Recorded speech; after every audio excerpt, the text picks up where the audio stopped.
Olá, alunos! No vídeo anterior, nós falamos da função polinomial do primeiro grau. A gente já viu um exemplo com relação de custos, lucro, receita, custo, prejuízo de uma empresa. E agora a gente vai trabalhar um pouquinho sobre uma outra situação problema, também de função do primeiro grau. Então, vamos lá um exemplo prático. O seu Carlos está indeciso quanto a um plano de saúde que precisa escolher. O plano 1 custa R$ 310 por mês e mais R$ 16 por consulta. Já o plano 2 custa R$ 190 por mês e R$ 32 por consulta. Qual é o plano que o Carlos vai escolher? Isso é muito comum, né? A gente chama esse pagamento por consulta, muitos planos vão chamar de coparticipação. Alguns colocam uma porcentagem, né? 50%, 20%. Aí, conforme a coparticipação que você paga diferente por mês, né? Um valor diferente do mês. Quanto maior a sua coparticipação, quanto mais você pagar pela consulta, pelos exames, menor é o valor da mensalidade. Mas aí a gente tem que ver para quem compensa um tipo ou outro, né? Por exemplo, o 310 mais 16, se ele fizer muitas consultas, esse aqui vai valer mais a pena do que o outro, porque o valor da consulta é o dobro.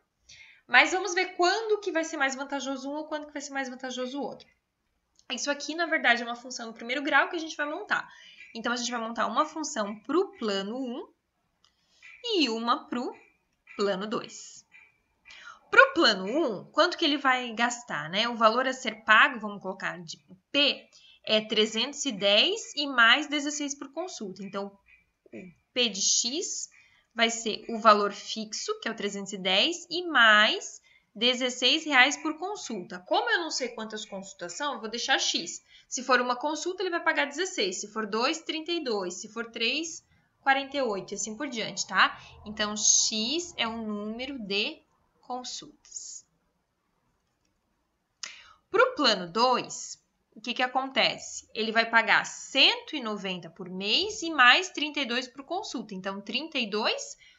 Lembrando, né, que x é o número de consultas. Agora, a gente vai analisar quando um é melhor ou o outro. Para isso, a gente vai fazer o gráfico. Então, eu vou recorrer ao GeoGebra e eu vou fazer o gráfico dos dois planos. O plano 1 era 310 mais 16x. Então, ele pagava 310 o fixo e mais 16 por consulta. Tá aqui. Tá aqui o plano 1. O plano 2, ele gastava 190 mais 32 por consulta. Deixa eu só trocar a cor aqui para a gente conseguir enxergar mais fácil.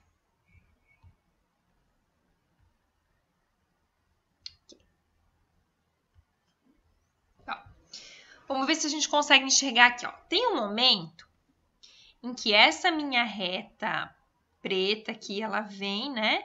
E ela as duas são retas crescentes, mas tem um momento que as duas se encontram. Aí tem um momento em que a preta vai ser mais vantajosa e tem um momento em que a rosa vai ser mais vantajosa. Agora, como que a gente descobre isso? Esse ponto onde as duas se encontram significa que os valores que ele paga são iguais.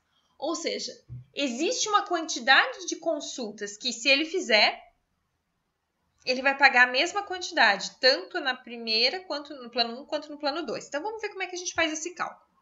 Então, vamos a algumas conclusões. Agora que a gente fez os gráficos, a gente percebe que existe um momento em que tanto o plano 1 quanto o plano 2 serão iguais. Eu vou pagar o mesmo valor, tem um ponto de encontro lá no gráfico.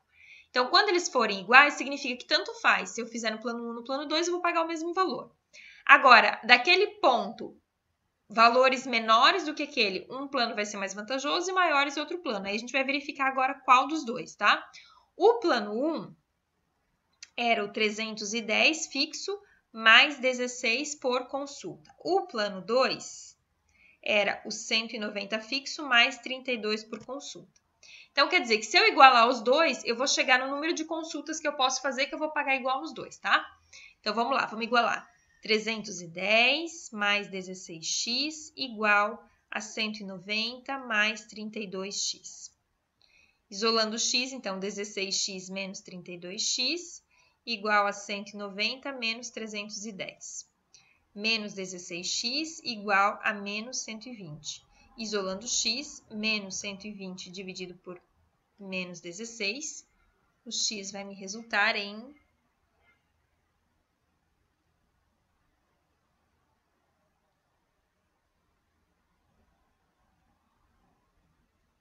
7,5. Eu não consigo fazer 7 consultas e meia, né? Ou eu faço 7 ou eu faço 8. Mas significa que se eu conseguisse fazer 7,5, eu pagaria o mesmo valor nos dois. Então, o que a gente vai fazer? Abaixo disso aqui, que seria o 7, tem algum plano que é mais vantajoso. E acima disso, de 8 para cima, vai ser outro plano. Então, vamos verificar qual que é. O plano 1, se eu calcular 7 consultas, eu vou pagar quanto? 310 mais 16 vezes 7. Então, vamos lá. 16 vezes 7 é 112, mais 310, eu vou pagar 422. No plano 2, se eu fizer 7 consultas, quanto que eu vou pagar? 190 mais 32 vezes 7. 32 vezes 7 resulta em 224, mais 190, 414. Então, esse aqui é mais barato. Agora, vamos para 8 consultas.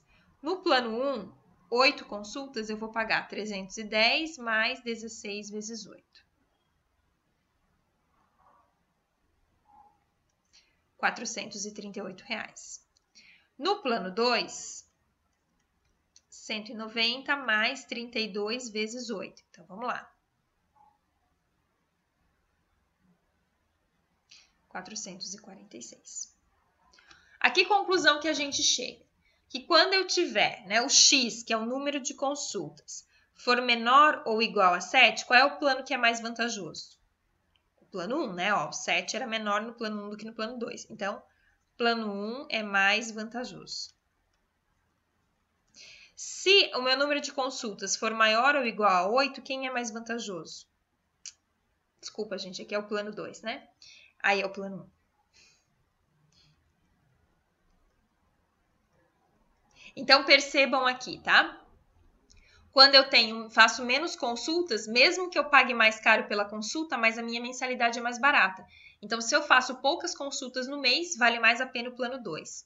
Se eu faço mais consultas, vale mais a pena o plano 1. Então, é isso que ele tem que analisar, o seu Carlos. Qual é o perfil dele? Se ele faz muita consulta ou pouca consulta, ele opta por um desses dois planos. Então, é isso que a gente também faz, né? Se vocês forem olhar alguns planos de saúde, eles também fazem aquela chamada coparticipação. 20%, 50%. Então, tem que analisar. Quanto maior a coparticipação, menor a mensalidade. Mas aí depende. Se a gente vai muito no médico, faz muito exame, vale mais a pena pagar uma coparticipação menor. Né? Então, são dados que a gente tem que avaliar e analisar, que a matemática nos auxilia, antes da gente fechar um contrato com o plano de saúde. Espero que tenham gostado desse vídeo. Qualquer dúvida que vocês tiverem com relação à função do primeiro grau, assistam também ao vídeo de função do primeiro grau que tem aqui no canal, ok? Até o próximo vídeo.